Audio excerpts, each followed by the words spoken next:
Welcome to Smart Stock Watch, your go-to channel for in-depth financial analysis. Today is August 20th, 2025, and we're diving into the fiscal year 2025 earnings report of Estée Lauder. Joining us is John, a senior analyst from Smart Stock Watch. John, thanks for being here. Thank you for having me. Estée Lauder, a leader in the beauty industry, has just released its fiscal 2025 results, and there's a lot to unpack, from strategic initiatives to financial performance. Revenue and profitability overview. Let's start with the top line.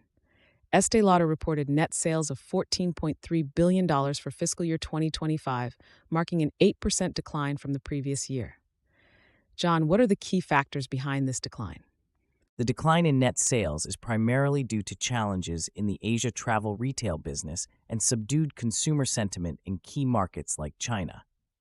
However, it's important to note that despite the sales drop, Estée Lauder managed to achieve an adjusted operating income of $1.146 billion, thanks to their profit recovery and growth plan, which helped improve operational efficiencies. And how did they perform in terms of earnings per share? They reported an adjusted EPS of $1.51, which is significantly higher than the forecasted 0.08 cents by 11 analysts. This indicates that while sales were down, the company managed to control costs effectively and improve margins. Operational efficiencies and future outlook.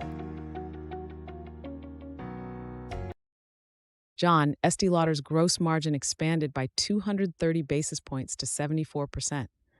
How did they achieve this despite the sales decline? The expansion in gross margin is largely attributed to the company's profit recovery and growth plan, which focused on operational efficiencies, reducing excess inventory, and strategic pricing actions. These initiatives have allowed Estée Lauder to maintain profitability even in a challenging sales environment. Looking ahead, what is Estée Lauder's outlook for fiscal 2026? The company is optimistic about fiscal 2026, expecting to restore positive sales growth and improve operating profitability. They aim for a solid double-digit adjusted operating margin over the next few years, driven by continued execution of their strategic initiatives. Strategic initiatives and market expansion. Estée Lauder has been active in launching new products and expanding its market presence. Can you tell us more about these strategic initiatives? Absolutely. Estée Lauder has launched several new products, including innovations in their La Mer and Clinique lines. They've also expanded their market presence by launching brands in Amazon's US and Canadian premium beauty stores and increasing their online distribution in Southeast Asia. These efforts are supported by a significant increase in consumer-facing investments, which rose by 400 basis points. And how is their fragrance segment performing? The fragrance segment has shown resilience, with brands like Le Labo and Jo Malone London driving growth. These brands have benefited from strong consumer demand and strategic market expansion. Challenges and risk management. Despite some positive developments, Estée Lauder faced significant challenges this year. Can you elaborate on these? Yes, the company reported an operating loss of $785 million, primarily due to impairment charges totaling $1.286 billion and a $159 million charge related to talcum litigation settlements. These factors, along with restructuring costs, have impacted their financials. However, Estée Lauder is actively managing these risks through their ongoing restructuring program, which aims to streamline operations and reduce costs. How is the restructuring program expected to benefit the company?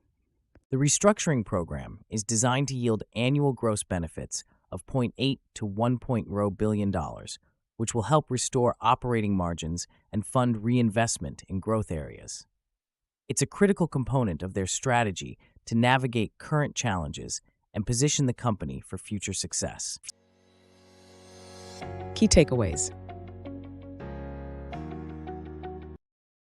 In summary, Estée Lauder faced a challenging fiscal 2025 with an 8% decline in net sales, but they managed to report an adjusted EPS of $1.51, significantly beating the forecast. Their strategic initiatives and operational efficiencies have led to a 230 basis point expansion in gross margin. Looking ahead, the company is optimistic about restoring positive sales growth in fiscal 2026. John, thank you for your insights today. Thank you for having me. Estée Lauder's focus on strategic execution and market expansion positions them well for future growth, despite the current challenges. Thank you for watching Smart Stock Watch. If you found this analysis helpful, please like, share, and subscribe to our channel. We'd love to hear your thoughts on Estée Lauder's performance in the comments below. Until next time.